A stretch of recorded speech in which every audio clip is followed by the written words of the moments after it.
Hey, so I finally watched Gravity Falls, a show in which I've heard a lot of people talk about for quite some time, but for some reason never gave it my full attention to give it a watch. But now I have rectified that. Gravity Falls is about two city-born siblings named Dipper and Mabel, who are sent to live with their great-uncle or grunkle Stan in the Pacific Northwest town of Gravity Falls that is full of strange characters and unexplainable phenomena. Grunkle Stan owns the Mystery Shack, a run-down yet cozy tourist attraction in which he is free to scam and do some light casual crime. Dipper finds a very strange journal in the forest, and with Mabel and Shack employees Wendy and Seuss, they begin to get to the root of all the strange mysteries in Gravity Falls. This sequential series comes perfectly full circle, with the actual heart of the plot being planted in small seeds from the very first episode, when Grunkle Stan escapes to a hidden room behind a vending machine. All of our questions aren't answered until the very end, and things that we thought we understood suddenly come to light in a whole new meaning. Created by Alex Hirsch, he was heavily inspired by conspiracism, which gives the show many extra layers of fun, hidden cryptic messages and interesting new little bits that are picked up every time you watch it. Gravity Falls is so rich in atmosphere and interesting storytelling that when you add on the intriguing underlying mysteries, makes for a series that has everything you want and more. If you enjoy the video, you better subscribe. Let's jump into the fascinating world of Gravity Falls. Shabam! Oh wait, I'm sorry. Welcome back to the 25 Days of Fringe-Miss, where there's going to be brand new videos every single day from December 1st to December 25th. Hop aboard.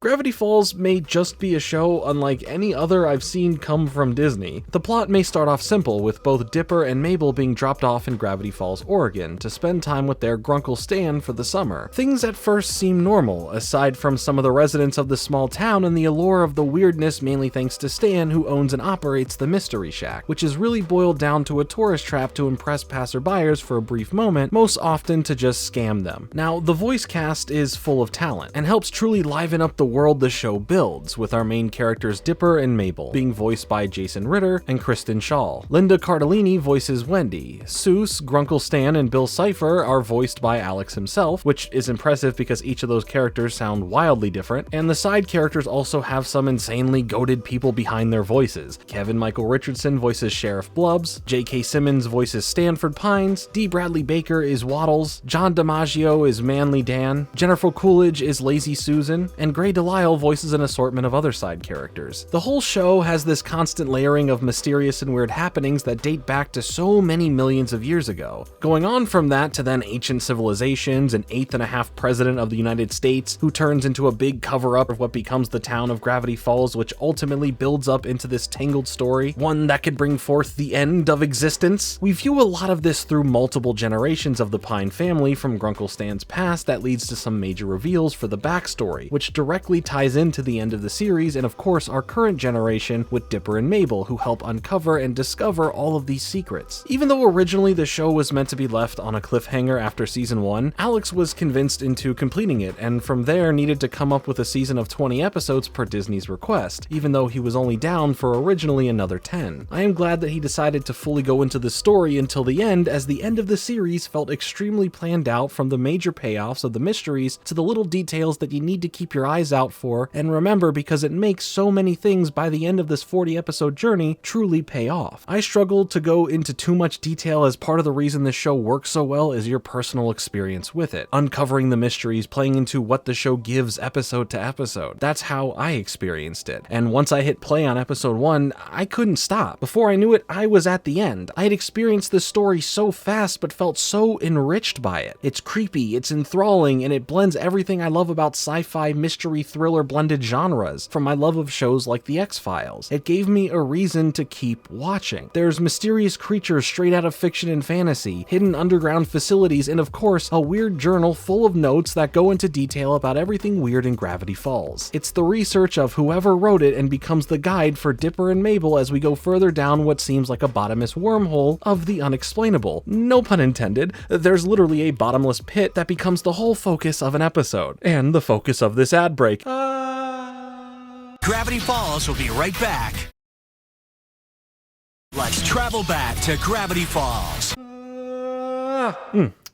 Well then, I guess we're back. Throughout the show, we learn more about these journals. The original one found has a number 3 on it. The second is found later on that is in the possession of this little creepster Gideon, who is also responsible for our first time meeting Bill Cipher and the deals he makes. But that only teases the further understandings of the weirdness for the second season. And what we do know is that since there are 2 other journals with the numbers 2 and 3 on them, then there has to be another at least that contains the number 1 on it. That just makes sense. And perhaps combining the 3 journals can be the source of ultimate power, which is something that Gideon wants and goes to the extremes to find. There is a whole moment where, thanks to Gideon, the Pines lose the Mystery Shack and have to live with Seuss at his place. Seuss is a kind-hearted soul and we must protect him at all costs, okay? And with season 1 originally going to be the end revealing the 3rd journal and hinting at something even more mysterious, yeah, not gonna lie, I would have been pretty pissed off if the show ended here, because season 2 without a doubt takes the adventures we go on to a whole nother level. The mysteries start to unfold in this beautiful cacophony of answers, more questions and more doubling down on why the show works so well in the first place. Season 1 in comparison to season 2 feels like the lighter entry into this world, whereas season 2 truly holds nothing back. They gave you questions and now deliver with those answers. And I think that's where I should leave a lot of what I want to go into, as I appreciated the build-up a lot for everything that came with the final 20 episodes. I'm not gonna lie, I got pretty obsessed with the show when I was making my way through it. In fact, I watched through the show a few times while working on this video and spent a lot of time looking into how this show came to be. Learned more about Alex Hirsch and all the little things that led to this show coming to be and what is sprinkled into the show that made it special. The bones of the show can be traced back to the game that Alex used to play with his college friend, in which they both were tasked with sending each other 5 new and unique TV show ideas. It was incredibly difficult to do, so they decided that whoever gave up first would have to write a 40-something page pilot of a show of the other person's choosing. They both were burnt out by a week, so they called a truce. However, the last idea that Alex had come up with was about a college student who had just gotten out of a relationship when he decides to pack up all of his belongings and move to Gravity Falls. So when the time came to develop a new show for Disney, he felt extremely drawn to this concept. Disney actually approached Alex for creating a new series. After graduating from the California Institute of the Arts, he was working on shows like The Marvelous Misadventures of Flapjack and was co-developing another Disney series, Fishhooks. Disney, having seen some of his work from college, reached out to him. At the time, they were looking to reinvent their brand and bring in fresh new voices telling unique and diverse stories. Alex had grown up on The Simpsons and takes heavy inspiration from the shows of his generation, so when it came down to deciding on a series to create, he had an idea for a show that was a Twin Peaks meets The Simpsons kind of fusion. Specifically with The Simpsons, he was inspired by the idea of creating a show for everyone. There is content for adults, kids, and everyone in between. The series actually evolves because if you watched it once while you were a kid and you watched it later when you were older, you would notice more things, understand more jokes, references, and little details, but just in different ways. The series would, in theory, just get better with time. This is what all really spoke to Alex, and it was something that he wanted to center the series around. The series itself is heavily inspired by his own life and family. The dynamic between Dipper and Mabel directly reflects Alex's relationship with his own twin sister, Dipper's character being a bit neurotic and skeptical, whereas Mabel is wacky and doesn't seem to question much, going along with the flow wherever it took her. His sister also had an obsession with pigs, wore flashy and fun sweaters, and also had a different crush every week. Spending a lot of their summers in a cabin, they were cut off from the internet and TV for a big chunk of time, so to fill that void in, they would explore and let their imagination entertain them based off their surroundings. Imagining that there were gnomes in the forest and monsters in the lakes is what made those summers so much of an inspiration. In making Gravity Falls, Alex set out to have his characters go on adventures that he had fantasized about as a kid. Grunkle Stan was inspired by his parental grandfather Stan, who would act similarly in telling tall tales, and messing around having fun with him and his sister. And the idea that there is an adult figure that is somewhat intertwined with these strange happenings that Dipper has to unravel is also heavily rooted in his interest in conspiracism. Alex was also a huge fan of The X-Files, and would always read Weekly Weird News and tabloids which published fictional news that was about supernatural happenings and creatures. These inspirations are very noticeable when we meet our favorite chaos god, Bill Cipher, who is voiced by Alex himself and is given a very appropriate last name. Bill is a cycloptic pyramid, which borrows themes and designs from the Eye of Providence, used as a symbol for the Illuminati, and is heavily associated with Masonic symbolism. I was particularly enamored as a kid with the idea of subliminal messages in the media. The idea that in the 60s they thought there were satanic messages that you could hear if you played a record backwards. I love the idea idea that the world was a giant Easter egg hunt to be solved by someone weird enough to spend their time doing it. In the last few episodes of the series is when we really start to see the chaos and cryptic messages shine through, with the theme song being remixed and containing hidden messages as well. But I don't want to get too much into each of the ways that Alex incorporated new and fun things to unravel, because that'll take away from the fun in figuring it out for yourself. That's the whole point of the show. But in addition to Alex sneaking in as much extra lore and codes to unravel, he also brought the fun to the real world. In the summer of 2016, Alex threw an international treasure hunt that was called Cipher Hunt. The goal was to find the real-life statues of Bill Cipher through decoding riddles in different locations all over the world. The statue was found in a park in the Oregon forest of Reedsport, but after a property dispute involving authorities, it was later permanently relocated to Piercy, California on Confusion Hill, which is just a perfectly named location. In addition to the Cipher Hunt, in August of 2016, after the release of the Gravity Falls book Journal 3, Gallery Nucleus in California hosted an art show called Farewell to the Falls, a Gravity Falls art show. Contributions were made by both Alex and the other art staff that worked on the series, and some pieces were even purchased for over $1,000. Alex was given the opportunity to make this series everything that he had hoped for, and that a younger him would have loved to experience. Well,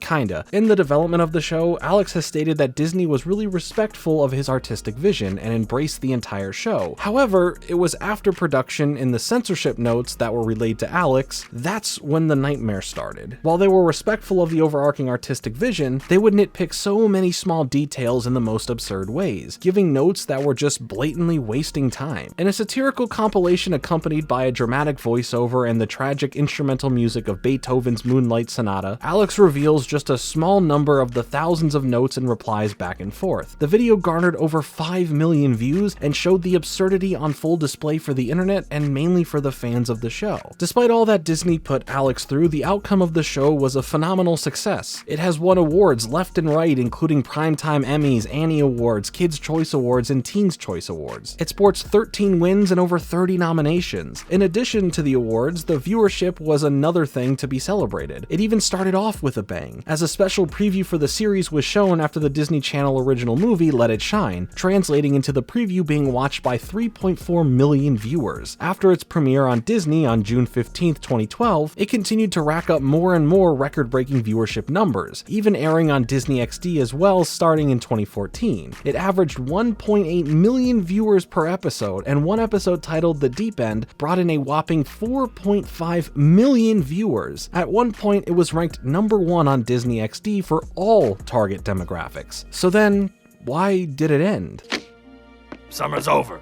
Take a trippy trip to Gravity Falls.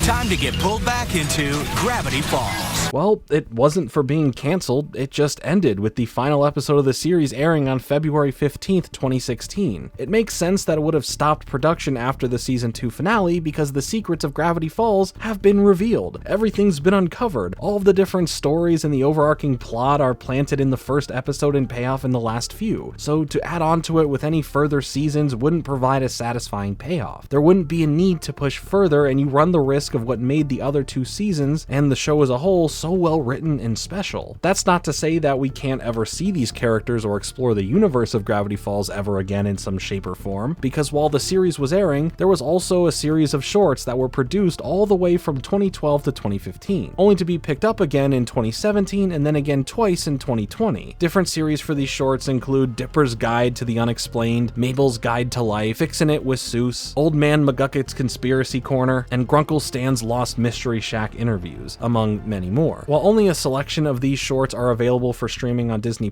they definitely exist out there and are a great way of revisiting the series that viewers who just want a little bit more of this world can have without messing with the story and the timeline of the original series. Technically, there is a way, based on theories of how the show ended, for more of the story to continue and for it to work, but I like to think that with all of these theories and ideas that they work better in helping the ending be as effective as it was, leading you, the viewer, to carry on the mystery of what the future could hold for this show, coming to your own conclusions and ideas. It's really nice having something like this that satisfyingly ends but keeps this little spark for you to take away to keep it alive. And you know how I said that Alex was raised on The Simpsons and has made that series a source of inspiration for a lot of his work? Well, his character Bill Cipher actually made a guest appearance on the episode of The Simpsons, Bart's in Jail, where Alex actually got to voice Bill himself. I can't imagine how satisfying and exciting that must have been for him. Also, in an interview while the series was still being produced, Alex opened up about how his dream guest for Gravity Falls would be Jon Stewart. And funny enough, Stewart vocalized that he and his children were fans of the show. Gravity Falls has these incredible plot lines. All right. And Alex's dreams had come true when Stewart made an appearance and voiced Judge Kitty Kitty Meow Meow Face Schwartzstein in the 19th episode of Season 2. Despite its success, Alex was apparently in talks with Disney about making a Gravity Falls movie to succeed the series after its finale, but Disney claimed that they didn't think the series was big enough for a film, which is honestly baffling considering all of the accolades and impressive viewership numbers the show had. But Alex has stated he is still interested. In an interview with Inverse, he also shares his dream of continuing the story in a video game format that would contain in-depth lore and a new canon that was originally in the periphery of the series. There is a platformer game developed by Ubisoft for the Nintendo 3DS, which was released on October 20th, 2015. The game itself actually uses the same graphics as the TV series as best as it can, which is pretty cool. But in addition to this game that already exists, it would be really cool to see a more immersive and fresh game as a continuation of this series in some shape or form. There is also a plethora of books that were published. Some of the coolest ones include Journal 3, which is literally a recreation of the book and documents that we see in the show. There are coloring books, Mad Lib books, picture books, and various chapter books that retell some of the same stories of the series. Overall, I think Gravity Falls filled in all of what I love about mysteries and the unknown, and why I love shows like The X-Files or getting stun-locked into rabbit holes of the unanswerable questions of the universe. It's full of some fun and fulfilling setups and twists that make the 2 seasons we get a memorable little show. While the show was hit pretty heavily from Disney for weird and annoying changes, the show still came out great and delivered on the promises set by the twin siblings going to visit their grunkle in a place filled with mysteries. And also, it's kind of a redemption story, dealing in forgiveness, and I think that's quite beautiful. Let me know in the comments your thoughts on Gravity Falls. I think there is quite a bit of fun to discuss here. Thanks so much for watching. Like and subscribe.